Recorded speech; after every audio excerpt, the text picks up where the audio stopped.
जय हिंद दोस्तों, स्वागत है आपका हमारे यूट्यूब चैनल पर। S S C G D 2026, चाहे आप S S C M T S किसी की भी तैयारी कर रहे हो तो ये टॉपिक आपके लिए इंपॉर्टेंट रहता है। आज का टॉपिक है वैदिक सभ्यता। टारगेटेड सीरीज डेली सुबह 8 AM पर होती है, तो आप हमारे साथ जुड़ सकते हैं चैनल को सब्सक्राइब करके।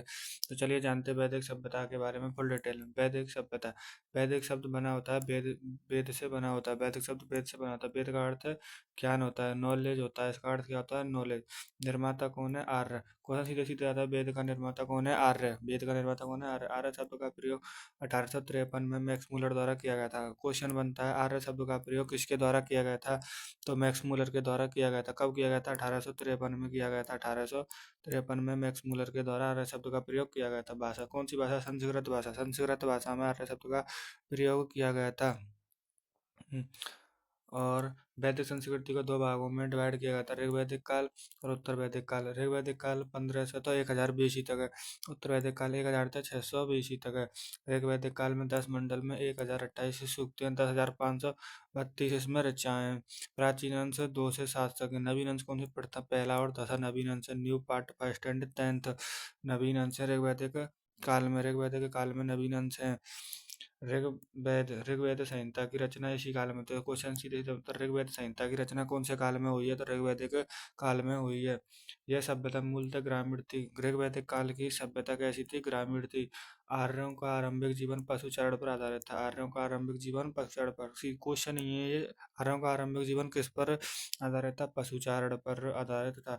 1400 BC से भोगजकोई एशियाई माइनर के अभिलेख में ऋग्वेद काल के देवताओं में इंद्र, वरुण, मित्र तथा नास्य का उल्लेख किया गया है। इसमें इंद्र, वरुण, मित्र और नास्य का उल्लेख किया गया है। कस्सी अभिलेख 1600 ईस्वी पूर्व ईरानी आर्यों की एक शाखा भारत भारत आई। कस्सी अभिलेख 1600 BC ईरानी आर्यों की एक शाखा भारत आई। तो ऋग्वेद की तुलना ईरानी ग्रंथ इंपॉर्टेंट हो जाता है, बहुत इंपॉर्टेंट कई बार आया हुआ है। ऋग्वेद की तुलना ईरानी ग्रंथ अविष्टता से की गई है। तो सीधे सीधे क्वेश्चन बनता है इसका, ऋग्वेद की तुलना कौन से ग्रंथ से की गई है? तो ईरानी ग्रंथ से। कौन से? अवेस्ता ग्रंथ से की गई है। अवेत्सा ग्रंथ से की गई है। तो चलिए आगे जानते हैं, आर्यों का मूल निवास स्थान कौन सा था? यानी विद्वानों के अनुसार निवास स्थान का मैक्स मूलन के निवास मध्य एशिया में सर्वाधिक मान्य यही है। बाल गंगाधर तिलक के अनुसार उत्तरी ध्रुव पर। दयानंद सरस्वती के अनुसार तिब्बत। और गाइड चाइल्ड के अनुसार दक्षिणी रूस। गाइल्स के अनुसार हंगरी तथा डेन्यूब नदी के नदी घाटी। और भौगोलिक विस्तार कौन सा था? ऋग्वेद में आर्यों का निवास स्थल सप्त सैंधव क्षेत्र, जिसका अर्थ सात नदी। सप्त सैंधव क्षेत्र था, जिसका अर्थ सात नदियों का क्षेत्र है। सात नदी कौन कौन सी थी? वे सिंधु, सरस्वती, शतुद्री, सतलज। यानी कि सतलज ऐसे पूछा जाता है। सतलज अब वर्तमान नाम है, पुराना नाम क्या था? शतुद्री। ब्यास नदी, ब्यास का प्राचीन नाम क्या था? बिपाशा। रावी, रावी का परसुड़ी। झेलम का वितस्ता। चेनाब का आस्कनी। सीधे सीधे क्वेश्चन आता है, चेनाब नदी का प्राचीन नाम क्या था? औस्कनी। या बिपाशा किस नदी का प्राचीन नाम है? तो ब्यास नदी का। ऐसे चीज़ें इंपॉर्टेंट हो जाती है, ये इंपॉर्टेंट है। इनसे क्वेश्चन आएगा ही आएगा, किसी ना किसी शिफ्ट में आएगा, 100% आएगा है। तो चलिए आगे देखते हैं। अन्य ऋग्वैदिक कालीन नदियाँ, घग्गर, घग्गर को दृष्टि कहते हैं। गोमल, गोमती, गोमती को गोमल कहते हैं। कुंभा को काबुल कहते थे पहले। सदा, नीरा को गंडक कहते थे। कुरमर को कुरमु कहते हैं। कुरमर को कुरमु कहते थे। मनुस्मृति में सरस्वती और सरस्वती नदियों के बीच प्रदेश को ब्रह्मव्रत कहा गया। ब्रह्मव्रत कहा गया। सबसे ज़्यादा इम्पोर्टेंट यही है। मनुस्मृति में सरस्वती और सरस्वती नदियों के बीच के प्रदेश को ब्रह्मव्रत पुकारा गया है। क्या कहा गया? किसी मनुस्मृति में सरस्वती और सरस्वती नदियों के बीच के प्रदेश को क्या कहा गया था? ब्रह्मव्रत कहा गया है। वैदिक संहिता में 31 नदियों का उल्लेख किया गया है। ये सारे इंपॉर्टेंट है, पूरा पेज इंपॉर्टेंट है। वैदिक संहिता में कितनी नदियों का उल्लेख किया गया है? 31 नदियों का उल्लेख किया गया था। ऋग्वेद में कितनी नदियों का उल्लेख किया गया है? 25 नदियों का उल्लेख किया गया था। ऋग्वेद में नदी सूक्त में कितने वर्णन है? सूक्त में 21 नदियों का वर्णन है। ऋग्वेद में नदी सूक्त में 21 नदियों का वर्णन किया गया है। ध्यान रखना। सबसे महत्वपूर्ण नदी ऋग्वेदिक काल में कौन सी मानी जाती है? सिंधु नदी सबसे महत्वपूर्ण है। कितनी बार है? 55 बार इसका उल्लेख किया गया है। सबसे पवित्र नदी कौन सी है? सरस्वती, 50 बार। गंगा, ऋग्वेद में गंगा नदी का उल्लेख केवल एक बार किया गया है। इंपॉर्टेंट क्वेश्चन है बहुत। यमुना नदी का प्रयोग 3 बार किया गया था। ऋग्वैदिक काल में गंगा नदी का प्रयोग ओनली 1 बार किया गया था। यमुना नदी का प्रयोग 3 बार किया गया। सिंधु नदी सबसे महत्वपूर्ण नदी, 55 बार प्रयोग। पवित्र नदी सरस्वती, 50 बार प्रयोग किया गया था ऋग्वैदिक काल में। तो आगे जानते हैं इसका प्रमुख देवता कौन से थे ऋग्वेद काल में? इंद्र। पुरंदर 250 सूक्त हैं इसके। पुरंदर 250 सूक्त हैं। अग्नि 200 सूक्त हैं इसके। वरुण 30 सूक्त हैं। विष्णु 100 सूक्त हैं। शिव जी इनके तीन तीन सूक्त हैं। ऋग्वेद में आर्य शब्द 36 बार आया। ऋग्वेद में आर्य शब्द कितनी इंपॉर्टेंट है, कितनी बार प्रयोग किया गया था? 36 बार। मुझवंत ऋग्वेद में हिमालय पर्वत की उसकी चोटी है। हिमालय पर्वत एवं उसकी चोटी है। ऋग्वेद में हिमालय पर्वत एवं उसकी चोटी है। मुझवंत, मुझवंत किसकी चोटी है? हिमालय। ऋग्वेद में हिमालय पर्वत एवं उसकी चोटी है, ध्यान रखना इस बात का। सामाजिक स्थिति कैसी थी ऋग्वैदिक काल में? ऋग्वैदिक समाज पितृसत्तात्मक यानी पिता प्रधान होता था घर का। संयुक्त परिवार की प्रथा प्रचलित थी। संयुक्त परिवार यानी कि संयुक्त परिवार यानी अब तो एकल हो जाते हैं, यानी पेट पाप अलग नहीं होते थे, संयुक्त साथ ही रहते थे, जिसके लिए नप्त्र शब्द का प्रयोग किया गया। संयुक्त परिवार के लिए नप्त्र शब्द का प्रयोग किया था। ऋग्वेद में वर्ण व्यवस्था का उल्लेख भी किया गया। वर्ण व्यवस्था का उल्लेख भी ऋग्वैदिक काल में किया गया है। 10वें मंडल में बड़े तो पुरुषोक्त 4 वर्णों में विभाजित है। कितने वर्णों में विभाजित है? 4 वर्णों में। बहतु, कन्या को दिया जाने वाला उपहार। बहतु, बहतु किसे कहते हैं? कन्या को दिया जाने वाला उपहार। अमाजु यानी कि जो पिता अपनी कन्या को उपहार देता है उसे बहतु कहा जाता है। शादी के दौरान या कैसे भी। अमाजु आजीवन अविवाहित, जो स्त्री विवाह नहीं करे उसे अमाजु कहते हैं। अमाजु कहते हैं उसका शादी नहीं करती है पूरे जीवन भर, उसका अमाजु कहते हैं। नियोग प्रथा पुत्र प्राप्ति के लिए, जैसे जिसका पति की मृत्यु हो जाती है तो पुत्र प्राप्ति के लिए वो अपने देवर या किसी के भी साथ शारीरिक संबंध बना ले, उसे नियोग प्रथा पुत्र प्राप्ति के लिए कहते हैं। चलिए आगे जानते हैं। 2 प्रकार के विवाह थे ऋग्वैदिक काल में। 2 प्रकार के विवाह था, अनुलोमन विवाह और प्रतिलोमन विवाह। अनुलोमन विवाह में क्या था? उच्च उच्च जाति का लड़का निम्न जाति की लड़की से विवाह करता था, और प्रतिलोमन में उल्टा था, यानी कि उच्च जाति की लड़की, उच्च जाति की महिला और निम्न जाति के पुरुष से विवाह करते थे। ऋग्वेद में लोमपा, मुद्रा, घोषा, सिक्ता, अपाला एवं विपाशा जैसी विदुषी स्त्रियों का वर्णन किया गया है। विपाशा जैसी विदुषी स्त्रियों का वर्णन किया गया। विदुषी यानी कि बुद्धिमान तेज स्त्रियों का वर्णन किया था। कुलप, कुलप परिवार का मुखिया कहा जाता है। कुलप को परिवार का मुखिया कहा जाता है। ग्रामीणी, ग्रामीणी ग्राम का मुखिया। इस प्रकार से अब प्रधान या सरपंच होते हैं ना, तो उसी प्रकार से ग्रामीणी ग्राम का मुखिया होता था। ग्राम का मुखिया ग्रामीणी होता था। आगे जानते हैं अब इसके बारे में। बृहस्पति को कहा जाता है। जनपति के अधिकार को जन कहा था। बलि, प्रजा द्वारा राजा को स्वेच्छा से, अपनी इच्छा से प्रजा राजा को कुछ भी देती है ना, दिया जाने वाला कर, कर को ही बलि कहा जाता है। अगन्य ना मारे जाने योग्य पशु। अगन्य पहले गाय को कहा जाता था। गाय को मारा नहीं जाता था। गाय को पूजा पूजा होती थी। गाय का पवित्र माना जाता था गाय। तो अगन्य गाय को कहा गया। अगन्य ना जाने मारा योग्य अगन्य पशु। आर्यों का पंचजन कौन सा है? राष्ट्र, जन, देश, ग्राम और कुल। आर्यों का पंचजन सबसे बड़ी इकाई किसकी है? राष्ट्र। सबसे छोटी इकाई कुल की है। सबसे छोटी इकाई कुल की है। ऋग्वैदिक काल में आश्रम, आश्रम ब्रह्मचर्य, ब्रह्मचर्य अब वर्ष कौन से? 0 से 25, 25 साल तक की उम्र के संबंध।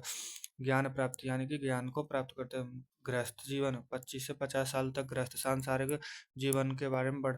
वानप्रस्थ 50 से 75 ईश्वर ध्यान में, यानी कि ईश्वर की प्राप्ति के लिए भजन कीर्तन करो।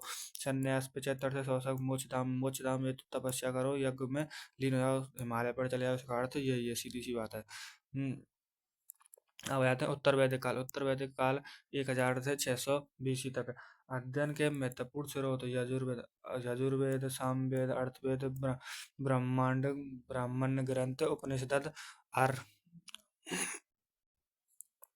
उपनिषद, आरण्य।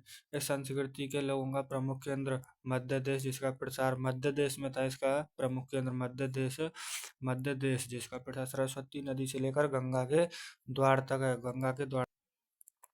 समाज में 4 वर्ण विभाजित था, ब्राह्मण, क्षत्रिय, वैश्य और शूद्र। समाज उत्तर वैदिक काल में समाज कितने वर्णों में विभाजित था? 4 वर्णों में। कौन कौन से? ब्राह्मण, क्षत्रिय, वैश्य और शूद्र। ब्राह्मण, क्षत्रिय, वैश्य और शूद्र।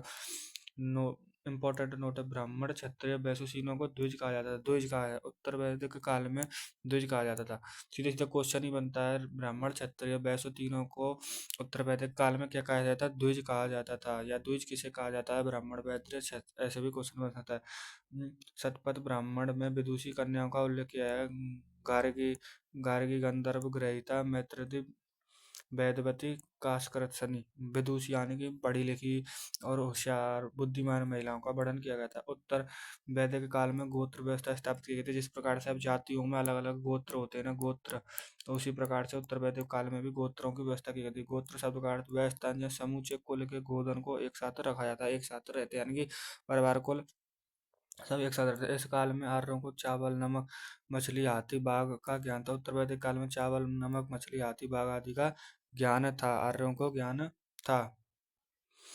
वैद्य मनुस्मृति, मनुस्मृति में 8 प्रकार के विवाहों का उल्लेख किया गया। 8 प्रकार के विवाहों का उल्लेख किया गया। 8 प्रकार के विवाह कौन से? विवाह के प्रकार गृह सूत्र अनुसार।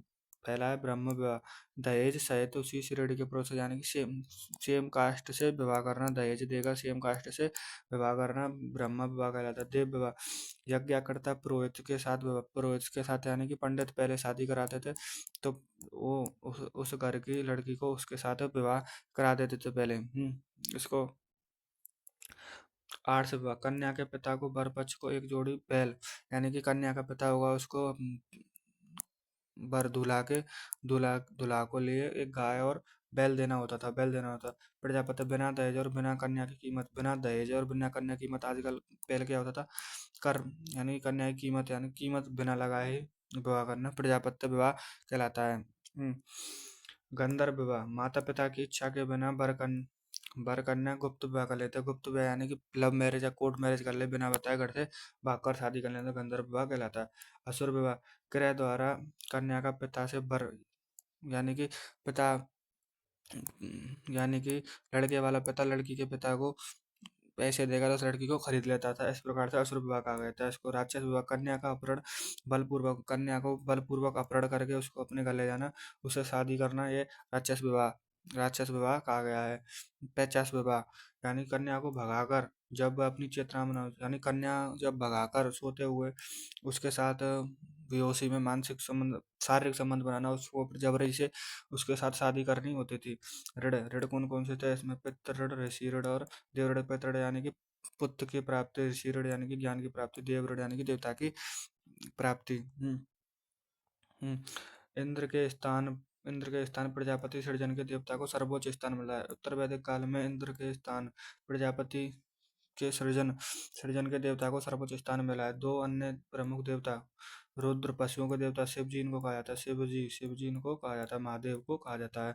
विष्णु भगवान को लोगों को पालक कहा जाता है। इस काल में 2 महाकाव्य महाभारत एवं रामायण की रचना की गई थी। उत्तर वैदिक काल में किसकी रचना इंपॉर्टेंट है?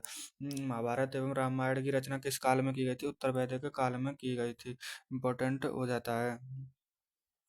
वेद और पुरोहित, यानी कि ऋग्वेद आयुर्वेद में वर्णन किया गया था। होत्र उनको पढ़ते हैं। सामवेद, गंधर्ववेद, उद्गाता, यजुर्वेद, धनुर्वेद, अर्थवेद, शिल्पवेद और ब्रह्मा। तो थैंक यू दोस्तों, टॉपिक कंप्लीट हो चुका है आपका। फुल डिटेल में कराया है ये, आप देख सकते हो इसको। वीडियो कैसी लगी वीडियो को ज़रूर बताना। पीडीएफ के लिए आप कमेंट कर देना, पीडीएफ आपको दे दी जाएगी कमेंट। और हमारे ने इंस्टाग्राम पर जुड़े हैं आप, व्हाट्सएप पर भी जुड़े हैं आप, डिस्क्रिप्शन में से लिंक ले सकते हैं इंस्टा और व्हाट्सएप पर जुड़ने के लिए। डिस्क्रिप्शन में से लिंक लेकर इंस्टा व्हाट्सएप पर जुड़े हैं। बहुत इंपॉर्टेंट चीज़ जानकारी दी जाती है, उधर भी क्वेश्चन क्विज चलते हैं। तो इंस्टाग्राम पर भी ऐसे ही होता है, फॉलो करें, और व्हाट्सएप पर भी फॉलो करें। व्हाट्सएप चैनल को लिंक डिस्क्रिप्शन में मिल जाएगी आपको। और कमेंट करके जरूर बताना वीडियो कैसी लगी आपको, कैसा समझ में आ रहा है, कुछ सुधार की आवश्यकता हो तो हमें उसको भी बता देना, मेंशन कर देना आप। ठीक है, धन्यवाद, थैंक यू।